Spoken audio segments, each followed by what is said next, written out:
Grabe, hindi na ito yung Jerry's na nakilala ko. Ang sarap!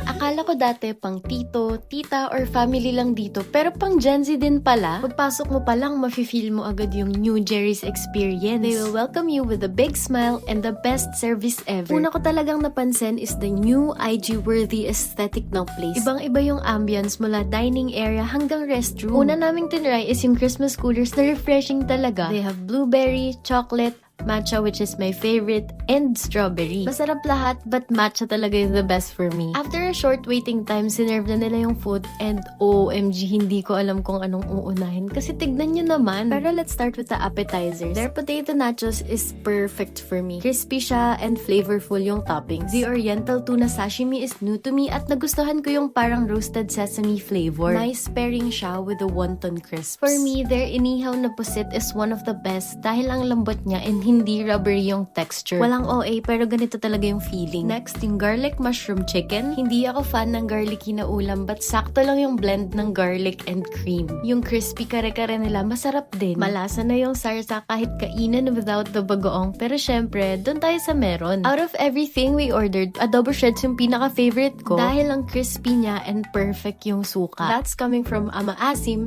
lover. Ayan nga, nakarami ako ng tikim. Aside from the food, iba na din talaga yung atmosphere. Mas Gen Z friendly na siya, so pwede tambayan with friends. And did I mention that we also celebrated my friend's birthday at may pasong number sila? Ayan, food coma na ako at this point, so pina-take out na namin yung food. Overall, I can say na Jerry's is worth a try if you're a Gen Z like me.